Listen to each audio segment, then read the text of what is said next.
আমরা জানি যে জিন হলো ধোঁয়াবিহীন আগুন থেকে সৃষ্ট হওয়া এক সত্তা যারা আমাদের সাথে যোগাযোগের জন্য নানা রূপে নিজেকে পরিবর্তন করতে সক্ষম। কিন্তু যখন আমরা তাদের রহস্যময় জগতে প্রবেশ করি তখন কি ঘটে? জিনেরা তাদের নিজস্ব বিয়ে ও অনুষ্ঠান পালন করে। তবে কখনো কি একজন মানুষ জিনের বিয়েতে উপস্থিত হতে পারে? ঠিক এমনই এক ঘটনা ঘটেছিল নূরার সাথে, একজন পরিচিত গায়িকা যিনি একদিন একটি জিনের বিয়ে দেখার জন্য আমন্ত্রণ পান। এই কাহিনীটি শুরু হয় কুয়েতের এক পুরনো পরিত্যক্ত বাড়ি নিয়ে, যা স্থানীয়দের মধ্যে বহু বছর ধরে শয়তানের আস্তানা নামে পরিচিত ছিল। কিংবদন্তি অনুসারে এই বাড়িতে এক সময় এক পরিবারের বাস ছিল যারা হঠাৎ করেই উধাও হয়ে যায় এবং এরপর থেকেই সেখানে নানা অদ্ভুত ঘটনা ঘটতে শুরু করে। একজন কুয়েতি অনলাইন স্ট্রিমার যার নাম আলী আল হুমাইতি স্থানীয় গল্পের প্রতি তার আগ্রহ থেকে একদিন সিদ্ধান্ত নেন যে তিনি এই বাড়িতে রাত কাটাবেন এবং তার অভিজ্ঞতা লাইভ স্ট্রিম করবেন। তার অনুসারীরা প্রথমে এটাকে একটি নাটকীয় চাল বলে ধরে নেয়, কিন্তু রাত যত বাড়তে থাকে তত স্ট্রিমে ভয়ানক অডিও ও ভিজুয়াল গ্লিচ, অচেনা আওয়াজ, ছায়াময় আকৃতি দেখা যেতে থাকে। এটি একটি পুরনো কিংবদন্তি যা প্রথম প্রচারিত হয়েছিল 1990-এর দশকের শেষের দিকে স্থানীয়ভাবে। তবে 2022 সালের দিকে ইন্টারনেটে জোরে এটি বিশ্বজুড়ে ভাইরাল হয়ে ওঠে। গল্পটি মূলত এক লোকসঙ্গীত শিল্পী নূরা এবং তার ব্যান্ডকে নিয়ে। নূরা ও তার দলকে আমন্ত্রণ জানানো হয়েছিল একটি নিরিবিলি শহরতলির বাইরে এক বিয়ের অনুষ্ঠানে পরিবেশনার জন্য। সবকিছুই ছিল শান্তিপূর্ণ যতক্ষণ না রাতটি একটি অদ্ভুত অন্ধকার মোড় নেয়।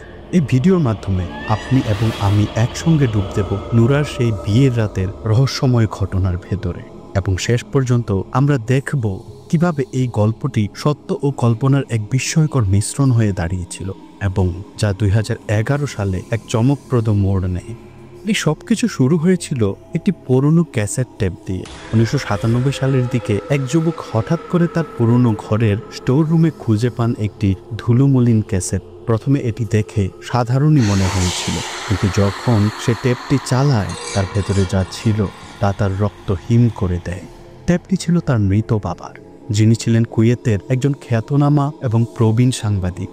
সেই রেকর্ডিংয়ে ছিল একটি সাক্ষাৎকার একজন রহস্যময় গায়িকা, যিনি নিজেকে শুধু নোরা নামে পরিচয় দিয়েছিলেন। কিন্তু এটি কোনো সাধারণ সাক্ষাৎকার ছিল না। সেখানে ছিল ভয়, অদৃশ্য এক ছায়া ছিল প্রতিটি শব্দের ভেতরে। তার বাবার শান্ত কণ্ঠের মাঝে নূরার স্বর যেন সময়ের গা ছমছমে খবরখানা থেকে উঠে এসেছিল। সন্তানটি বুঝে গিয়েছিল এটি সম্প্রচারের উপযোগী নয়, তাই সে এটি একটি নির্ভরযোগ্য সহকর্মী সাংবাদিকের কাছে পাঠায়। কেবল একটি নির্দেশ সহ, এটি সম্প্রচার করো না, শুধু এটিকে লিখে ফেলো। আর সেখান থেকে উন্মোচিত হয় সাক্ষাৎকারের গহীন রহস্য। গল্পটি আমাদের ফিরিয়ে নিয়ে যায় 1990-এর দশকের গোড়ায় এক নামহীন আরব দেশে। সেখানে উদিত হয় এক কিংবদন্তি লোকশিল্পী নূরা। তার কণ্ঠ ছিল উষ্ণ অথচ বিষণ্ণ, এমন এক সুর যা আনন্দেও কান্না এনে দিতে পারত। নূরা ছিলেন 6 জন নারী সঙ্গীত শিল্পীর এক ব্যান্ডের নেত্রী। তারা গান গাইতেন রাজপ্রাসাদের অভিজাত আসর থেকে শুরু করে গ্রামের বিয়ের মাঠ পর্যন্ত। তাদের খ্যাতি সীমান্ত ছড়িয়ে পৌঁছে গিয়েছিল বহু দূর। মাসের পর মাস আগাম বুকিং থাকতো তাদের জন্য। আর তারপর একদিন হঠাৎ করেই তারা নিখোঁজ হয়ে যায়। কোনো চিহ্ন রেখে যায় না, কোনো বিদায় নয়, কেবল নিস্তব্ধতা। কোনো ব্যাখ্যা ছিল না, কোনো বিদায়ের চিঠি নয়, শুধু নিঃস্ব নীরবতা। বছর পেরিয়ে গেছে, গল্প হয়েছে, গুজব উঠেছে। কেউ বলেছে তারা বিদেশে পালিয়ে গেছে, কেউ বলেছে অভিশপ্ত সুরে ডুবে গেছে, কিন্তু কোনো উত্তর আসেনি। কেউ জানতো না নূরা ও তার ব্যান্ড সেই রাতে আসলে কোথায় হারিয়ে গিয়েছিল। তবুও এক সাংবাদিক, যিনি শৈশবে নূরার কণ্ঠে বড় হয়েছেন, যিনি তাকে শুধু একজন শিল্পী নয়, এক প্রজন্মের প্রতিচ্ছবি বলে মনে করেন, তিনি এই গল্পের গভীরে যাওয়ার সিদ্ধান্ত নেন। অবশেষে বহু অনুসন্ধান আর প্রত্যাখ্যানের পর একদিন একটি প্রত্যাশাহীন কল আসে। নূরা সাক্ষাৎকারে রাজি হয়েছেন। তিনি আর সেই উজ্জ্বল আলোতে ঝলমল করা টেলিভিশনের তারকা নন। এখন তার চোখে ক্লান্তি, কণ্ঠে অভিজ্ঞতার ভার। তবুও সেদিন তিনি কথা বলবেন, এবং এটিই হবে তার জীবনের একমাত্র খোলামেলা স্বীকারোক্তি। সাংবাদিক ক্যামেরা চালু করেননি, শুধু রেকর্ডার অন করেন এবং জিজ্ঞেস করেন, আপনি কেন গান গাওয়া বন্ধ করে দিলেন? নূরা খানিক চুপ করে থাকেন, তারপর চোখ তুলে বলেন, আপনি কি নিশ্চিত আপনি সত্যি জানতে চান? তিনি মাথা নাড়েন, সব কিছুর চেয়ে বেশি। নূরা একটা দীর্ঘ নিঃশ্বাস ফেললেন, যেন পুরনো স্মৃতির দরজা খোলার আগে একবার নিজেকে প্রস্তুত করছেন। তাহলে ভালো করে শুনুন আর আমাকে একটি কথা দিন, আপনি যা শুনবেন তা যেমন আছে ঠিক তেমনই রাখবেন, কোনো শব্দ বদলাবেন না। তিনি প্রতিশ্রুতি দেন এবং তারপর নূরা শুরু করেন। সবকিছু শুরু হয় একটি ফোন কল দিয়ে, একটি নারীর কণ্ঠ, আবেদনময় কাঁপা, যেন সময়ের সঙ্গে তার শেষ আশাটুকু ঝুলে আসে সেই কথোপকথনের ভেতরে। তিনি বলছিলেন, আমার মেয়ের বিয়ে, সে স্বপ্ন দেখে আপনি আসবেন, গাইবেন, আপনার কণ্ঠ না শুনলে সে বিয়েই করবে না। নূরা প্রথমে না করে দেন, আজ তো আমাদের বিশ্রামের দিন। তিনি বলেন, আমার ব্যান্ডের সবাই ছুটিতে। কিন্তু সেই কণ্ঠ থামেনি। কান্না, প্রার্থনা, অনুনয়, একজন মায়ের আর্তনাদ যেন ফোনের ভেতরে তার বেয়ে নেমে আসে নূরার বুকের ভেতর। আমার মেয়ের জীবনের সবচেয়ে গুরুত্বপূর্ণ দিন, তার আনন্দ আপনার কণ্ঠের সঙ্গেই বাধা। শেষ পর্যন্ত নূরা নতি স্বীকার করেন। একটি কাগজে তাড়াহুড়ো করে লেখা ঠিকানা হাতে সেই রাতেই তিনি এবং তার ব্যান্ডের 6 জন নারী সদস্য রওনা দেন। রাত তখন ঘন কালো। নিস্তব্ধ পথ পেরিয়ে তারা পৌঁছান এক বিচ্ছিন্ন স্থানে, জঙ্গলের কিনারায় দাঁড়িয়ে থাকা এক রাজকীয় প্রাসাদে। সেই ম্যানশন একটি আলোর রাজ্য, বাহারি ঝাড়পাতি, সুবাসিত ফুলের তোড়া, ঠান্ডা বাতাসে নেচে ওঠা রঙিন ফিতা। দূর থেকে ভেসে আসছে সেতার আর বেহালার মিষ্টি সুর। মাঠ জুড়ে শত শত অতিথি হাসছে, নাচছে এবং কথা বলছে। শিশুরা দৌড়ে বেড়াচ্ছে। টেবিলে খাবারের পাহাড়, সাজসজ্জা এতটাই নিখুঁত, মনে হচ্ছিল যেন কোনো স্বপ্নের মধ্যে ঢুকে পড়েছেন তারা। এমন একটি বিয়ে যেখানে প্রত্যেকটি দৃশ্য যেন সিনেমার পর্দা থেকে উঠে এসেছে। এত মানুষ, এত মুখ, কিন্তু কোনো মুখ যেন পরিচিত নয়। তাদের চোখে ছিল হাসি, কিন্তু যেন অতিরিক্ত নিখুঁত, আর তাদের তাকানোর ভঙ্গি কেমন যেন ঠান্ডা। কিছুক্ষণ পর কনের মা এসে পৌঁছান, একজন বৃহৎদেহী মহিলা, মুখে হাসি কিন্তু পরনে গভীর কালো পোশাক। বিয়ের জন্য খুবই অস্বাভাবিক, তবুও তার চোখে ছিল কৃতজ্ঞতার ছায়া আর কণ্ঠে উষ্ণতা। নূরা, তুমি এসেছো, আমার মেয়েটা খুব খুশি হবে, তিনি বলেন। নূরার হাত ধরে এমনভাবে চেপে ধরেন যেন ছেড়ে দিলে কিছু ভেঙে যাবে। এরপর আসে আরো কিছু তরুণী, বিয়ের পার্টির সদস্য। তারা দৌড়ে আসে, হাসে, নূরাদের জড়িয়ে ধরে পুরনো বন্ধুদের মতো। নূরা ও তার ব্যান্ড প্রথমে একটু বিস্মিত হলেও খুব দ্রুত সেই উষ্ণ অভ্যর্থনায় মিশে যেতে থাকেন। সবকিছু দেখে মনে হচ্ছিল এটা একটা স্বপ্নের মতো বিয়ে, কিন্তু কিছু একটা যেন ঠিক ছিল না। সেই উষ্ণ হাসির আড়ালে যেন এক অলক্ষ্য ঠান্ডা শীতলতা। নূরার ব্যান্ডের একজন সদস্য রুবি তার দিকে ঝুঁকে ফিসফিস করে বলল, নূরা, তুমি কি লক্ষ্য করেছ যখন তারা আমাদের জড়িয়ে ধরছিল তাদের হাতগুলো কতটা শুষ্ক ছিল? তাদের ত্বক যেন বালির মতো, আর মুখ রুক্ষ, ঠান্ডা, যেন প্রাণহীন। কনের অবস্থাও ভিন্ন কিছু ছিল না। সাদা বা লাল লেহেঙ্গার বদলে তার গায়ে ছিল কালো পোশাক, তাতে আঁকা সাদা দাগ আর ঘূর্ণায়মান প্রতীক। সে যখন হাঁটছিল মনে হচ্ছিল পোশাকটা যেন নিজেই স্পন্দিত হচ্ছে। প্রতিটি পা ফেললেই কাপড়ের ভাঁজ যেন হালকা শীষ দিয়ে উঠছে। নূরা চুপচাপ দাঁড়িয়ে থাকেন, তার চোখ সেই প্রতীকগুলোতে আটকে যায়। এমন কিছু তিনি কখনো দেখেননি, এমন কিছু হয়তো দেখাও উচিত ছিল না। মঞ্চ, যাকে তারা কোষা বলছিল, লাল কাপড়ে মোড়ানো ছিল পুরোপুরি। দূর থেকে সেটাকে দেখে মনে হচ্ছিল যেন একটি বিশাল মুখ, চিৎকাররত, ব্যথায় বিকৃত। বর কিছুই বলেনি, একবারও কনের দিকে তাকায়নি, এবং কনেও তার চোখে চোখ রাখেনি। তারা যেন একে অপরের অস্তিত্ব মেনে নিতেও অনিচ্ছুক। এই বিয়ে যেন দুজনকে কেউ জোর করে ঠেলে দিয়েছে। প্রথমে গান পরিবেশিত হয়, একটির পর একটি, এমন করে 3টি গান, গানের মতো নয়, যেন উন্মাদনার সুরে ভেসে যাওয়া কোনো কিছু। নূরার মনে হচ্ছিল শব্দগুলো তার শরীরের মধ্যে ঢুকে পড়েছে, তাকে চেপে ধরেছে। তার মাথা ঘুরছিল, তার ভেতরে এক অদ্ভুত ভার অনুভূত হচ্ছিল, ভয় আর বিভ্রমের মিশেল। তিনি একটু দূরে সরে যান। নিচের হলঘরের বাতাস ঘন, ভারী আর ভীষণ ভুল লাগছিল। তাই তিনি ধীরে ধাপে ধাপে উঠে যান দ্বিতীয় তলায়, যেখানে একটা অদ্ভুত নীরবতা কুয়াশার মতো লেগেছিল দেয়ালে দেয়ালে। সেখানে একটি দরজা তার দৃষ্টি টানে। দরজাটি ছিল আধ খোলা। ভেতরের ঘরটা যেন এই বাড়ির অংশই নয়, যেখানে পুরো বাড়ি ছিল আলোয় ঝলমল, বিলাসে ছেয়ে। এই ঘরটি যেন ফেলে দেওয়া কোনো পুরনো স্মৃতির কুঠুরি। দেওয়াল ফাটা, বিছানা পরিপাটি করা, মেঝেতে ধুলোর স্তর, বাতাসে ছড়িয়ে এক অজানা ভার, একটি উপস্থিতি যাকে চোখে দেখা যায় না, কিন্তু অনুভব করা যায় হাড়ের গভীরে। ঘরের কোণে ছায়াগুলো যেন নড়ছিল, হরিণ নয়, বরং লুকিয়ে থাকা কিছু, এমন কিছু যা নিজেকে প্রকাশ করছিল না। কিন্তু অনুভব করাতে চাইছিল এবং বলতে চাইছিল আমি এখানে আছি। তবু নুরা ভিতরে প্রবেশ করেন, কারণ নীরবতা যত অস্বস্তিকরই হোক তাদের সেই উন্মাদ সঙ্গীতের চেয়ে সহনীয় মনে হচ্ছিল। তিনি ধীরে ধীরে সেই পুরনো বিছানায় শুয়ে পড়েন, চোখ বন্ধ করে একটু শান্তির আশা, একটুখানি নিঃশ্বাসের আশা। কিন্তু ঘুম আসে না, বরং একটি গভীর অন্ধকার তাকে গ্রাস করে নেয়, ঘুমেরও গভীর, দুঃস্বপ্নেরও নিচে। সেই অন্ধকারে স্বপ্ন নয়, অন্য কিছু দেখা দেয় এবং তখন দুঃস্বপ্ন শুরু হয়। আমি স্বপ্নে দেখলাম একটি মহিলা, দীর্ঘ কালো পোশাকে ঢাকা, তার চোখ দুটো যেন জ্বলন্ত কয়লা, নির্মম রাতের অন্ধকারে দাহ করছে আমাকে। সে আমাকে তাড়া করছিল, চিৎকারে তার গলা ফেটে যাচ্ছিল, একটি শোকগাথার মতো। অথচ সে নিজেই জানে না কিসের জন্য সে শোক করছে। আমি আতঙ্কে জেগে উঠলাম, বাতাসের জন্য হাঁসফাঁস করতে লাগলাম, যেন কোনো জলে ডুবে যাচ্ছি। আমি বিছানায় উঠে বসলাম, শ্বাস প্রশ্বাস এখনো ভারী, হৃদস্পন্দন কানে বাজছে। তখনই দরজাটি, যেটি একটু আগে পর্যন্ত শক্ত করে বন্ধ ছিল, ধীরে ধীরে শব্দ করে খুলতে শুরু করলো। আমি দেখলাম দরজার হাতলটি নিজে নিজেই ঘুরছে, কোনো মানুষের ছোঁয়া ছাড়াই। এবং তখন তিনি আবার এলেন, স্বপ্নের সেই একই মহিলা, একই কালো পোশাক, তার মুখ যেন যন্ত্রণায় বিকৃত, নীরব এক চিৎকারে আটকে আছে। তার ঠোঁট নড়ছে, কিন্তু কোনো শব্দ নেই, কেবল ফাঁকা মুখ, একটি শব্দহীন আর্তনাদ। আমি চোখ বন্ধ করলাম, গভীরভাবে নিঃশ্বাস নিলাম, নিজেকে বললাম ভুল দেখেছি। কিন্তু যখন চোখ খুললাম তিনি আর নেই, ঘর আবার ফাঁকা। আমি বিছানা থেকে লাফ দিয়ে উঠলাম, দরজাটি পুরোপুরি খুলে দিলাম। বাইরে করিডোর ছায়ায় ঢাকা, অস্বাভাবিকভাবে স্থির, বাতাস যেন চলছিল না। একটি অনির্বচনীয় ভয় আমার ত্বকে জমে বসে আছে, একটি জড়ানো অদৃশ্য অস্তিত্ব যা আমার নিঃশ্বাস আটকে রাখছে।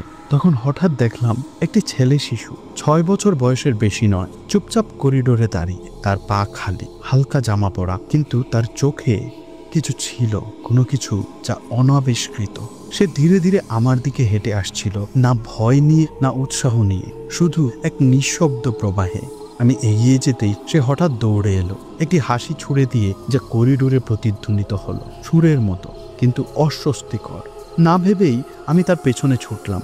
করিডোরটি যেন কখনোই শেষ হবার নয়, প্রতিটি পদক্ষেপের সাথে দেয়ালগুলো বেঁকে যাচ্ছে, জায়গাগুলোর আকার বিকৃত হয়ে যাচ্ছে, যেন বাস্তবতা নিজেই ক্লান্ত এবং ধীরে ধীরে গলে যাচ্ছে।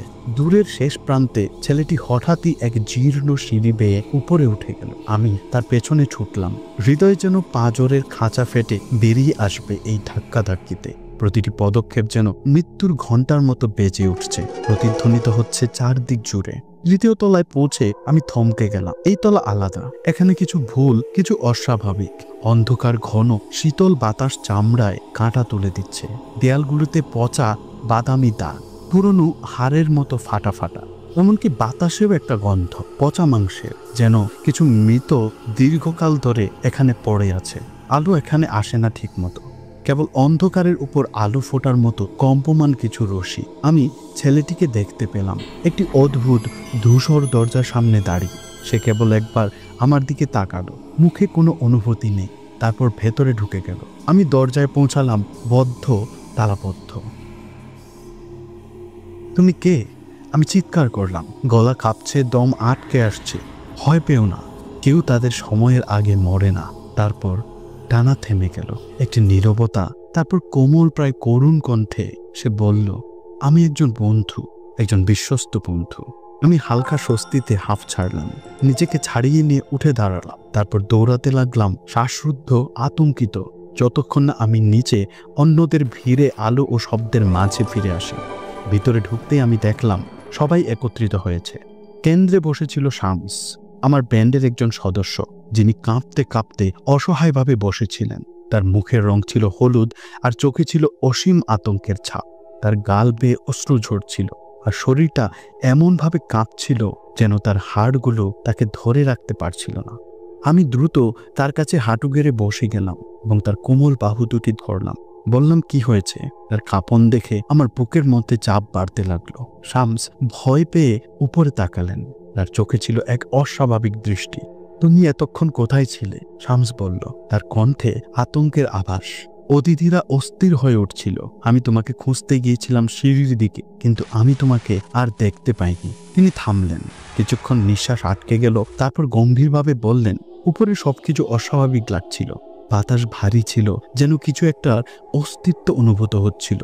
দেয়ালগুলোর মধ্যে মুখ ছিল, সোজা খোদাই করা, বিকৃত ও যন্ত্রণায় ভরা। তিনি নিজের মধ্যে স্থিরতা ফিরিয়ে আনার চেষ্টা করলেন, কিন্তু তার শরীর আবার কাঁপতে শুরু করলো। আমি কিছু শুনলাম, যেন কেউ গভীর শ্বাস নিচ্ছে। আমি তৎক্ষণাৎ একটি দরজা খুললাম, কিন্তু ভেতরে কিছুই ছিল না, শুধু শূন্যতা। তবে যখন আমি আবার পেছনে ফিরলাম, তখন কোণার মধ্যে একটি চিত্র দাঁড়িয়েছিল, একেবারে পুরোপুরি স্থির, যেন চিরকাল ধরেই এটি এখানে ছিল, যেন এর উপস্থিতি স্বাভাবিক ছিল। শামসের কণ্ঠস্বর এখন যেন কাঁপছিল, ভয়ের চাপে নিচু হয়ে এসেছিল। আমি নড়তে পারলাম না, আমার শরীর পুরোপুরি যেন জমে গিয়েছিল। তারপর অদ্ভুতভাবে আমি নিজেই হাঁটতে শুরু করলাম, আমার ইচ্ছার বিরুদ্ধে। তার হাত দুটি তার হাঁটুতে শক্ত করে চেপেছিল, যেন নিজেকে কিছুতেই ধরে রাখতে পারছে না। যখন আমি কাছে পৌঁছলাম, তখন আমি অনুভব করলাম যেন আমার শরীরের ভেতরে তাপ প্রবাহিত হচ্ছে। এক অস্বাভাবিক গরম অনুভব করছিলাম। চিত্রটির চোখ দুটি জ্বলছিল, কিন্তু মুখটা যেন অসম্পূর্ণ ছিল, অস্বচ্ছ, পুরোপুরি গঠিত নয়। চিত্রটি তখন সরাসরি শামসের দিকে তাকিয়েছিল। কিছুক্ষণ পরে চিত্রটি অস্বাভাবিকভাবে বলল, আমি তোমার কণ্ঠ শুনতে চাই। এই কথা শোনার পর শামস তার স্মৃতিতে কাঁপতে শুরু করলেন। আমি তড়িঘড়ি দৌড়ে চলে গেলাম, কিন্তু সবকিছু যেন ঘূর্ণায়মান ছিল। চোখের সামনে পৃথিবী ঘুরছিল। হঠাৎ একজন পুরুষ আমার দিকে ছুটে এলো। তার চোখে ছিল উন্মাদনা, আর তিনি চিৎকার করে বললেন, তুমি এখানে কি করছো?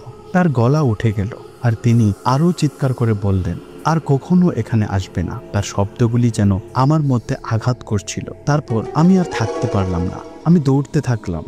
এক মুহূর্ত থামলাম না, যতক্ষণ না আমি অন্যদের খুঁজে পেলাম। আমি শামসের হাতে শক্ত করে ধরলাম।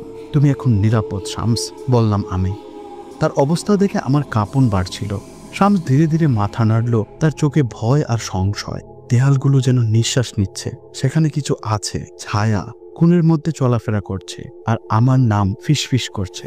শামস বলল। আমি তার দিকে গভীরভাবে তাকালাম।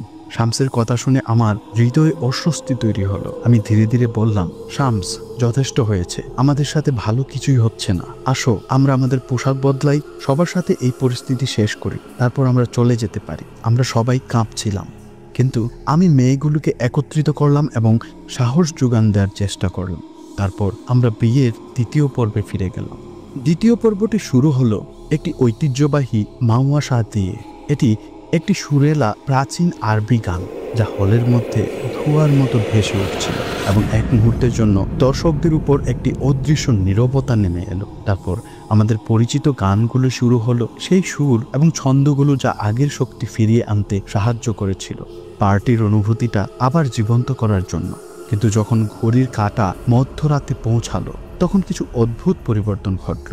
অতিথিরা হঠাৎ করে আরো উত্তেজিত হয়ে উঠল, ভয়ঙ্করভাবে। তাদের তালি আরো কঠোর, আরো তীব্র হয়ে উঠল, আর তাদের কণ্ঠস্বর অস্বাভাবিকভাবে অস্বস্তিকর হয়ে গিয়েছিল, যেন তা কোনো বিকৃত গানের অংশ ছিল। এটি আর উৎসবের মতো মনে হচ্ছিল না।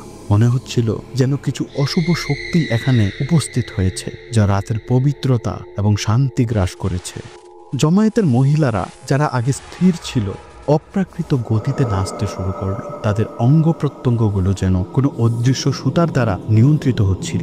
তাদের চোখের মণিগুলি হঠাৎ যেন গায়েব হয়ে গিয়েছিল, শুধু সাদা অংশ দেখা যাচ্ছিল, আর তাদের মুখগুলি বিকৃত হাসিতে প্রসারিত হচ্ছিল, যা আমার মেরুদণ্ডে শীতলতার অনুভূতি পাঠাচ্ছিল। তাদের পোশাকগুলি যেন কোনো অদৃশ্য বাতাসের দ্বারা নড়ছিল, এবং ব্যান্ডের সদস্যরা কাপড়ের নিচে একটি ঝলক দেখতে পেল, এবং এক মুহূর্তে তারা নেমে গেল। তারা যা দেখলো তা মানবিক কোনো কিছুই ছিল না। ওগুলো ছিল গাঢ় কালো, কুচকানো পশমে আবৃত, যা এক অদ্ভুত ও ভয়ানক উপস্থিতি সৃষ্টি করছিল। তাদের শেষ ছিল ছেঁড়া খুরের মতো, ঠিক যেমন ছাগলের। তারা যেন বৈদ্যুতিক শকের মতোই ধাক্কা খাচ্ছিল, আর আমার চোখে ধীরে ধীরে সেই দৃশ্য স্পষ্ট হতে শুরু করেছিল। একে একে আমাদের কণ্ঠগুলি অদৃশ্য হয়ে যেতে থাকলো। প্রথমে অল্প একটু, তারপর আরেকটু, তারপর সেগুলি অদৃশ্য হয়ে গেল, এবং এর পরিবর্তে অতিথিদের ভয়ঙ্কর হাসি ভেসে উঠল, যা আমার মনের গভীরে একটা শীতল অনুভূতি ছড়িয়ে দিল। আমি ব্যান্ডের বাকি সদস্যদের সাহস ধরে রাখতে সংকেত দিলাম, কিন্তু ভয় যেন আমাদের শরীরকে শৃঙ্খলে বেঁধে ফেলে। আমাদের সমস্ত অঙ্গ প্রত্যঙ্গ অবশ হয়ে গিয়েছিল। তারপর শামস হঠাৎ পড়ে গেল। সে কাঁপছিল, অশ্রু ঝরছিল তার চোখ দিয়ে এবং ফিসফিস করে বলছিল, এই অতিথিরা জিন, এই বিয়েটি একটি ফাঁদ। আমার অঙ্গ প্রত্যঙ্গের মধ্যে তৎক্ষণাৎ কোনো গাঢ় কালো অনুভূতি ছড়িয়ে পড়ল। আমাকে দ্রুত কিছু একটা করতে হবে। আমি শামসের দিকে তাকিয়ে বললাম, শামস শোনো, আমরা এখন চলে যেতে পারবো না, কিন্তু যদি আমরা চেষ্টা করি তারা আমাদের ক্ষতি করবে। ভোর পর্যন্ত সময় কম। তুমি যদি বাঁচতে চাও আমার সাথে বসো, নেচো না, গানও গেও না, শুধু স্থির থাকো এবং মাথা নিচু রাখো, কারো চোখের দিকে তাকিও না। শামস মাথা নাড়লেন, তবে তার চোখে ভয় ছিল। আমি তা বুঝতে পারছিলাম। আমরা মঞ্চে ফিরে গেলাম, মাথা নিচু করে, যেন এমনভাবে আত্মরক্ষা করা সম্ভব হবে। কিন্তু অতিথিরা যেন আরো উন্মত্ত হয়ে উঠেছিল। তারা বন্যভাবে নাচছিল, আর সেই অদ্ভুত যন্ত্রে একের পর এক অমানবিক সুর বের হচ্ছিল। যন্ত্রগুলো হাতে তৈরি এবং নিষ্ঠুরভাবে নির্মিত, যেন কোনো অশুভ শক্তির প্রতীক ছিল। তাদের হাসি একসময় ভয়ঙ্কর কাকফুনিতে পরিণত হয়েছিল, যা আমার মনের মধ্যে একটা দুষ্টু সুরের মতো প্রতিধ্বনিত হচ্ছিল। আর খাবার, এটি ছিল শুধুমাত্র মাংস, কিছুই নয়, শুধু মাংস। তারা পশুর মতো খাচ্ছিল, দাঁতে মাংস ছিঁড়ছিল, আর রক্ত মেঝেতে ছিটিয়ে পড়ছিল, যেন কোনো রক্তিম গালিচা বিছানো। তারপর এক নৃত্যশিল্পী হঠাৎ চিৎকার করতে শুরু করলো। নিজের চুলের গুচ্ছ টেনে নিয়ে তার মুখে রক্ত প্রবাহিত হচ্ছিল। এটি অত্যন্ত বাস্তব, কিছুতেই অবাস্তব নয়। আমি তাড়াতাড়ি শামসকে ফিসফিস করে বললাম, গাও, ধীরে, থেমো না। বাতাসে এক অদ্ভুত শক্তির উপস্থিতি ঘনীভূত হচ্ছিল, যেন দেয়ালগুলি আমাদের চারপাশে বন্ধ হয়ে আসছে। একটি জীবন্ত অস্তিত্ব আমাদের দিকে এগিয়ে আসছে। ছায়াগুলো আমার দৃষ্টির কিনারায় নাচছিল, আর আমার নাম ফিসফিস করে ডাকছিল, যেন আমাকে তাদের সাথে যোগ দিতে আহ্বান জানাচ্ছিল। আলোগুলো ঝলমল করতে শুরু করলো, অদ্ভুত আকারে বিকৃত ও বাঁকানো, এবং আমি নিশ্চিত ছিলাম যে আমি কিছু মুখ দেখেছি, বেদনায় তিক্ত, মিনতি করে এমন, দেয়ালের মধ্যে গাঁথা। সঙ্গীত এক মুহূর্তে দুঃস্বপ্নে পরিণত হয়ে গেল। প্রতিটি নোট যেন ভয়ের সাথে মিশেছিল, আর আমি অসহ্য চিৎকার করার বা পালানোর জন্য এক অদম্য ইচ্ছা অনুভব করছিলাম। তবে আমার শরীর যেন আমার সাথে বিশ্বাসঘাতকতা করলো। স্থির হয়ে গেল। অতিথিরা গান শুরু করলো। তাদের কণ্ঠস্বর এক উন্মত্ত উত্থানের মধ্যে উঠে এলো, আমাদের সঙ্গীতকে ডুবিয়ে দিল এবং আমাদের একটি নিঃশ্বাসহীন অন্ধকারে আবদ্ধ করে ফেলল। আমি দেখলাম তারা আমাদের দিকে এগিয়ে আসছে। তাদের মুখে বিকৃত হাসি ছিল, যা আমার ভীতি আরও বাড়িয়ে তুলছিল। আমি জানতাম আমাদের সময় শেষ হয়ে আসছে এবং পালানোর কোনো উপায় নেই। দ্রুত আমি চিৎকার করলাম, আমাদের চলে যেতে হবে। কিন্তু আমার কণ্ঠস্বর যেন বাতাসে গিলে খাওয়া হলো, শূন্যতায় মিলিয়ে গেল। শামসের চোখে তীব্র ভয়ের ছাপ ছিল, আর আমি বুঝতে পারছিলাম যে আমাদের পালানোর সময় হাতে আর নেই। আমি ব্যান্ডের অন্য সদস্যদের দিকে তাকালাম। তাদের চোখেও অসহায়ত্ব ও একই ভয়ের ছায়া। আমাদের একসাথে থাকতে হবে, আমি বললাম। কিছু একটা করতে হবে। যদি আমরা একসাথে গান গাইতে পারি, তারা আমাদের শোষণ করতে পারবে না। আমরা আবার শুরু করলাম, একটি প্রাচীন গান গাওয়া, যার মধ্যে ছিল এক শক্তি, যেন তা আমাদের রক্ষা করতে পারে। কিন্তু যতই আমরা গাইতে থাকলাম, ততই অতিথিরা আরও উন্মত্ত হয়ে উঠেছিল। তাদের হাসি এবং চিৎকার আমাদের সঙ্গীতকে চাপিয়ে দিতে লাগলো, যেন তারা আমাদের কণ্ঠস্বরকে চুরি করতে চাইছিল। হঠাৎ একটি বিশাল ছায়া আমাদের উপর উঠল। আমি আমার চোখ খুললাম এবং দেখলাম একটি বিশাল কালো চিত্র, যার মুখে অসংখ্য চোখ আমাদের দিকে তাকিয়ে আছে। আমি চিৎকার করলাম, কিন্তু শব্দ বের হলো না। আমি শামসকে বললাম, শামস গাও। আমরা আমাদের কণ্ঠস্বরকে একত্রিত করতে চেষ্টা করলাম, কিন্তু আমাদের গলা শুকিয়ে যাচ্ছিল। অতিথিরা আমাদের দিকে এগিয়ে আসছিল, তাদের মুখে অদ্ভুত হাসি ছিল, এবং সেই হাসি আমার হৃদয়ে ভয়ের ছায়া ফেলেছিল। আমি জানতাম আমাদের পালানোর সময় শেষ হয়ে এসেছে এবং তাদের হাত থেকে মুক্তি পাওয়ার কোনো উপায় নেই। আমরা হারিয়ে যাচ্ছি। শামস ফিসফিস করে বলল, আমরা আর কখনোই বের হতে পারবো না। আমি বললাম, না, আমরা পারবো। আমাদের একসাথে থাকতে হবে, আমাদের গাইতেই হবে, তাদের জয় হতে দেব না। আমরা একসাথে গান গাইলাম, কিন্তু আমাদের কণ্ঠস্বর যেন বাতাসে মিলিয়ে যাচ্ছিল। অতিথিরা আমাদের চারপাশে ঘিরে ছিল এবং তাদের হাসি আমাদের চারপাশে একটি অন্ধকারের দেয়াল তৈরি করেছিল। হঠাৎই আমি অনুভব করলাম কিছু অদ্ভুত শক্তি আমাকে টেনে নিচ্ছে। আমি পিছনে তাকালাম এবং দেখলাম তারা আমাদের চারপাশে ঘিরে ধরেছে। আমাদের আর কোনো সুযোগ নেই। আমি চিৎকার করলাম, সবকিছুই শেষ হয়ে গেল। আমরা হারিয়ে যাচ্ছি। শামসের চোখে ছিল ভয়, কিন্তু আমি জানতাম আমাদের থাকতে হবে একসাথে। আমি বললাম আমরা পারবো, একসাথে আমরা পারবো। এবং তখন আমি অনুভব করলাম আমাদের কণ্ঠস্বর একত্রিত হচ্ছে একটি শক্তিশালী সুরে। এবং সেই মুহূর্তে আমি জানতাম যদি আমরা একসাথে থাকি আমরা এই অন্ধকার থেকে বেরিয়ে আসতে পারবো। আমাদের গান যেন এক টুকরো আলো হয়ে উঠল, যা রাতের অন্ধকারকে বিদূষিত করে তুলেছিল। একে অপরকে ধরে রেখেই আমরা আমাদের সুরে শক্তি খুঁজে পেয়েছিলাম। এবং সেই মুহূর্তে অন্ধকার কিছুটা হলেও পিছু হটল এবং আমরা জানতাম আমাদের আশা হারানো মোটেও উচিত নয়। ঠিক তখনই দূর থেকে ভেসে এলো আজানের ধ্বনি, ফজরের আজান। আমাদের চারপাশে সেই বিকৃত মুখ, উন্মত্ত হাসি, অস্বাভাবিক নৃত্য আচমকা থেমে গেল। সেই কালো ছায়া যেটা আমাদের গ্রাস করতে চলেছিল যেন হিম হয়ে গেল বাতাসে। একটা চিৎকার উঠল, কিন্তু সেটা ছিল হাহাকার, যেন কারো অভিশপ্ত ঘুম ভাঙল। আমরা একে অপরকে জড়িয়ে ধরলাম। কণ্ঠস্বর এখন স্পষ্ট, আমাদের গান ফিরে এসেছে। আলো ধীরে ধীরে বাড়তে লাগলো। সেই আতঙ্কিত অতিথিরা এক এক করে মিলিয়ে যেতে থাকলো, কেউ ধোঁয়ার মতো, কেউ ছায়ার মতো, আর কেউ কেবল নিঃশব্দে অদৃশ্য হয়ে গেল। একসময় আমরা আবিষ্কার করলাম আমরা এখন আর সেই প্রাসাদে নেই, বরং আমরা একটি ফাঁকা মাঠে দাঁড়িয়ে, যেখানে কোনো আলোর চিহ্ন নেই, কোনো অতিথি নেই, শুধু আমরা আর ভোরের কোমল আলো। নুরা ধীরে ধীরে বলে উঠলেন, আমরা ফিরে এসেছি, আমরা বেঁচে আছি। শামস কাঁপা কণ্ঠে জিজ্ঞেস করলো, কিন্তু ওরা কারা ছিল? নুরা চুপ করে থাকলেন, তারপর শুধু বললেন, তারা এখনো আছে, সব সময় ছিল, কিন্তু আজ আমরা হেরে যাইনি।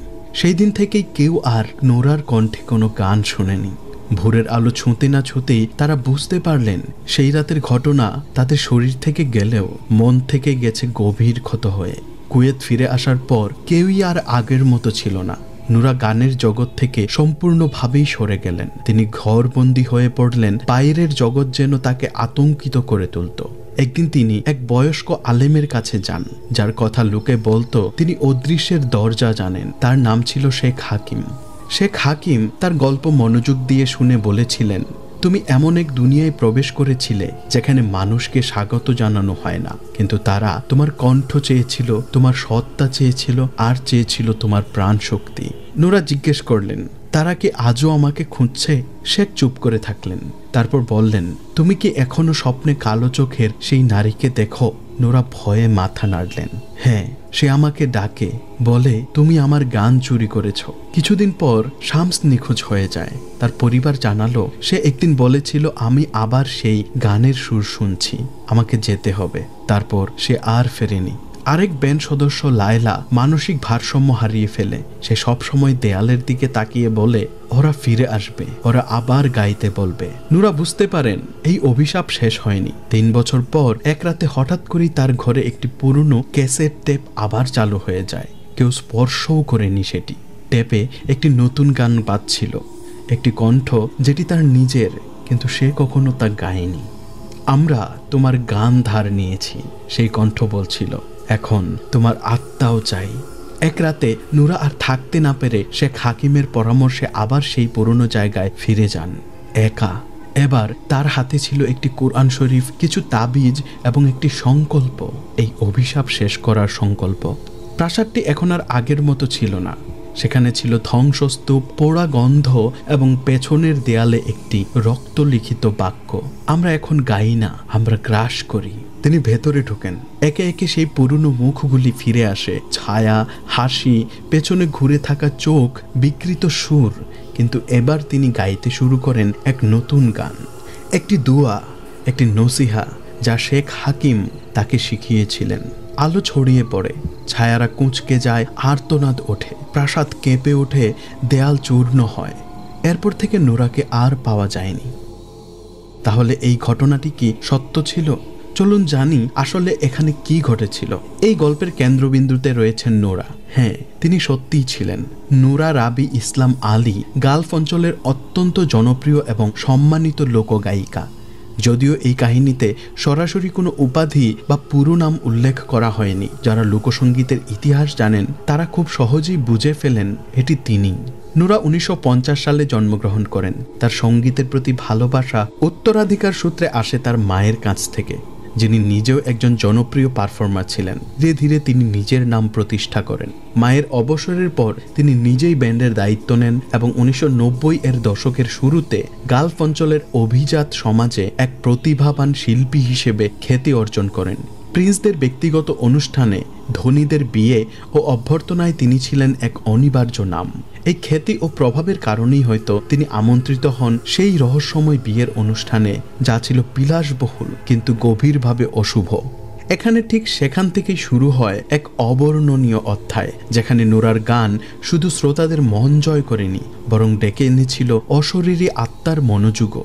আশ্চর্যের বিষয় হলো, নোরার কেরিয়ারের পথও এই কাহিনীর বিশদগুলোর সঙ্গে অদ্ভুতভাবে মিলে যায়। তিনি এই ঘটনার আশেপাশের সময়ই হঠাৎ করে সঙ্গীত জগৎ থেকে অবসর নেন, যেন একটি অদৃশ্য চাপ বা আতঙ্ক তাকে বাধ্য করেছিল নীরবতাকে আলিঙ্গন করতে। এটি ছিল এমন এক পদক্ষেপ যা তার ভক্তদের স্তব্ধ করে দেয়। এই আকস্মিক অন্তর্ধান আরও দৃঢ় করে তোলে সেই বিশ্বাস যে এই গল্পগুলো শুধু কল্পনা নয়, বরং তার জীবনেরই এক অন্ধকার অধ্যায়, একটি ভয়ঙ্কর সত্য যার মুখোমুখি তিনি হয়েছিলেন এবং যা থেকে ফিরে এসে তিনি আর আগের মানুষটি ছিলেন না।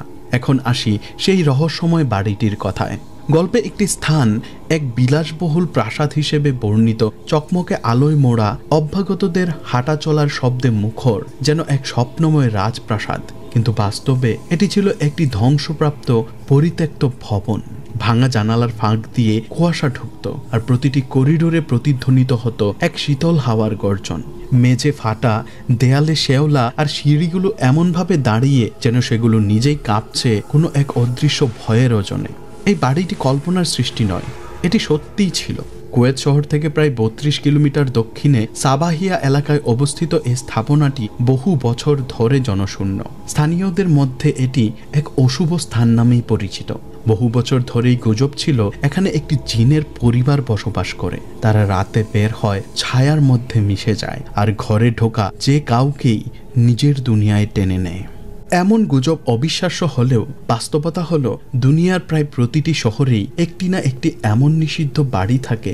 এরা স্থানীয় কিংবদন্তির অংশ হয়ে ওঠে, যেখানে জীবিতদের এবং অশরীরী আত্মাদের মধ্যকার সীমারেখা প্রায় অদৃশ্য হয়ে যায়। আর যখন আমরা জিনের বিয়ের প্রসঙ্গে আসি, সেখানে কল্পনা আর বাস্তবতার বিভাজন রেখা ঝাপসা হয়ে যায়। বাতাস ভারী হয়ে ওঠে, মনে হয় যেন এক অস্থিরতা জমে আছে চারপাশে, যেন কিছু একটার উপস্থিতি অনুভব করা যায় কিন্তু দেখা যায় না। আবু তালাল এবং বাদর আব্দুল আজিজের মধ্যকার একটি পুরনো সাক্ষাৎকার ছিল। দুজনেই জড়িত ছিলেন কুয়েতের স্থানীয় এবং একটি রহস্যভিত্তিক ম্যাগাজিন আল জারিমা, যার অর্থ অপরাধ। এটি ছিল প্রথম প্রকাশনা, যেখানে 1990-এর দশকের শেষ দিকে জিনের বিয়ে সংক্রান্ত সেই বিতর্কিত গল্পটি ছাপা হয়েছিল। এবং আজ এই সাক্ষাৎকারের মাধ্যমে আমরা ঢুকেছি সেই গল্পের গভীরে, যেখানে সত্য এবং কল্পনা মুখোমুখি দাঁড়িয়ে আছে। আবু তালাল জিজ্ঞেস করেন, আপনার কি মনে আছে 1997 সালে আল জারিমা ম্যাগাজিনে যে গল্পটি প্রকাশিত হয়েছিল সেই গায়িকা নোরা সম্পর্কে? আব্দুল আজিজ জবাব দেন, হ্যাঁ, আমি স্মরণ করতে পারি। আমি সেই সংখ্যাটিকে স্পষ্টভাবে স্মরণ করতে পারি যেখানে গল্পটি প্রথম প্রকাশিত হয়। আব্দুল আজিজ বলেন, দেখুন আবু তালাল, প্রথম যেটা আপনাকে জানতে হবে, আমরা আল জারিমা ম্যাগাজিন তৈরি করেছিলাম মূলত অপরাধমূলক কেস বা লোকমুখে প্রচারিত গল্পের উপর ভিত্তি করে। আমরা খবর থেকেও অনেক কিছু সংগ্রহ করতাম। কিছু ছিল একচেটিয়া তথ্য, আবার কিছু ছিল সেই সব গল্প যেগুলোর কোনো নির্ভরযোগ্য সূত্র ছিল না, তবুও লোকের মুখে ছড়িয়ে পড়েছিল। আবু তালাল বলেন, একদম সঠিক। একটু থেমে গভীর কণ্ঠে আব্দুল আজিজ বলেন, এই গল্পগুলোর মধ্যে একটি ছিল ড্রামার নোরার কাহিনী। সেখানে সে এমন একটি বিয়েতে যায় যেখানে অতিথিদের পা ছিল ছাগলের মতো, তাদের মুখ অদ্ভুতভাবে বিকৃত, চোখে ছিল এক ধরনের দুষ্ট আলো যা যে কারো হৃদয় কাঁপিয়ে দিতে যথেষ্ট। বাদর আব্দুল আজিজ বলেন, এই গল্প আমাদের কাছে এসেছে কিছু সাংবাদিকদের মাধ্যমে। তারা এটি শুনেছিল স্থানীয় মানুষের মুখে মুখে, এক ধরনের শীতলতা বহনকারী লোককাহিনী হিসেবে, একটি গল্প যা মেরুদণ্ডে ঠান্ডা স্রোত বইয়ে দেয়। বাদর আব্দুল আজিজ বলেন, প্রথমে মনে রাখতে হবে এই গল্পটি একটি মিথ বা লোককাহিনীর উপর ভিত্তি করে, এবং আপনি যদি খেয়াল করেন আমরা সবসময় গল্পের নিচে একটি লাইন যুক্ত করতাম, সূত্র যাচাই করা হয়নি। এখানেই আমরা পৌঁছাই সেই উত্তরে যা এতদিন ছিল কুয়াশায় ঢাকা। জিনের বিয়ের কাহিনী এটি সত্য নয়, একটি লোককাহিনী, একটি নগর কিংবদন্তি। তবে প্রশ্ন রয়ে যায়, কোন নগর কিংবদন্তি জন্ম দিয়েছিল এই কাহিনীকে? সত্যিই কি এর ভিতর কোথাও কিছু লুকিয়ে নেই? মধ্যপ্রাচ্যের নগর কিংবদন্তি নিয়ে আলোচনা করতে গেলে একটি বিষয় স্পষ্টভাবে বোঝা জরুরি। আরবি ভাষাভাষী দেশগুলোর মানুষের জীবনে জিনের অস্তিত্ব ও প্রভাব এক গভীর এবং দীর্ঘ ঐতিহ্যের অংশ।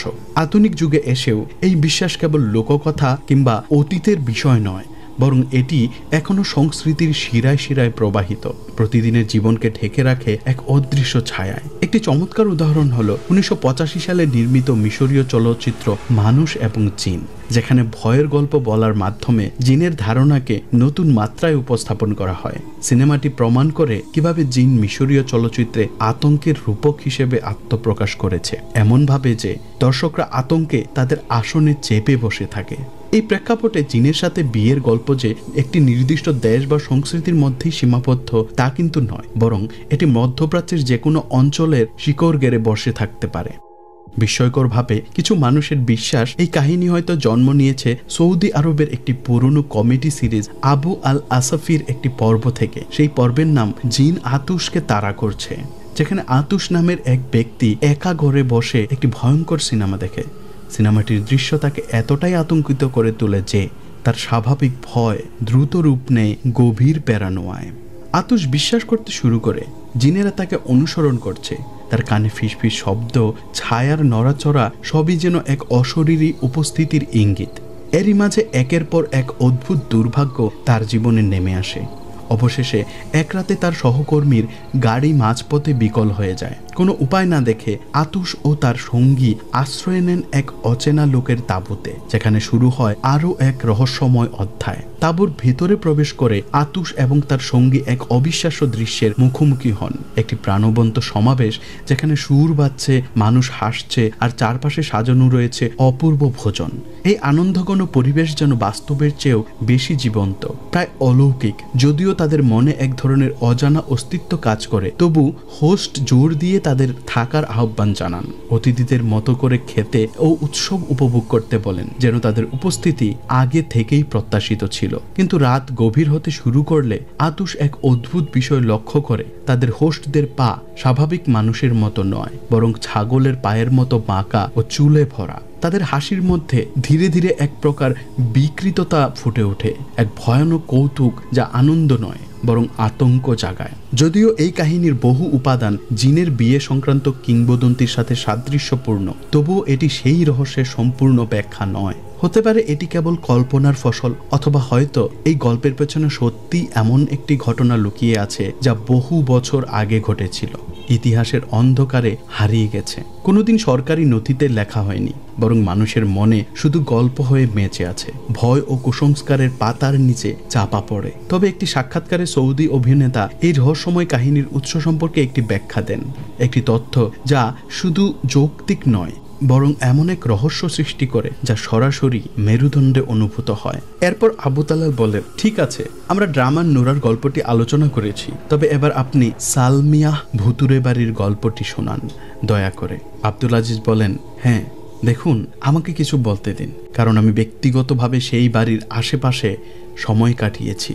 শুধু হাসবেন না, ঠিক আছে? বাদর আব্দুল আজিজ বলতে থাকেন, এই বাড়ি সম্পর্কে আমি এত ঘটনা শুনেছি যে আমি এতটাই ভীত ছিলাম যে আমি কখনো তার পাশ দিয়ে যেতে পারতাম না। আমি যতবারই তার কাছে যেতাম আমার বন্ধুদের বলতাম সরে যেতে। আমি গাড়ি নিয়ে সেখান থেকে দৌড়ে নামতাম। আমি গাড়ি থেকে নেমে দৌড়াতাম, যেন কোনো অদৃশ্য কিছু আমার পেছনে লেগেছিল। আমি সত্যিই ওই বাড়িটি নিয়ে ভীত ছিলাম। যতদিন না পরে তার আসল গল্প পড়লাম এবং নিজের অস্থিরতা দেখে হাসলাম। কিন্তু আজিজের সে হাসি তখন কেমন যেন ম্লান হয়ে যায় যখন রাতের অন্ধকারে শোনা ফিসফিসানির কথা মনে পড়ে, এবং আমি হাসলাম তাদের উপর যারা ওই গল্পে বিশ্বাস করেছিল। কিন্তু গভীরভাবে আমি ভাবতাম, সত্যি কি এতে কিছু ছিল? বাদর আব্দুল আজিজ বলেন, বাড়িটির একটি চমৎকার অবস্থান ছিল এবং এর মালিক এটি বিক্রি করতে অস্বীকৃতি জানিয়েছিলেন। ফলে গুজব শুরু হয়েছিল যে এটি ভুতুরে।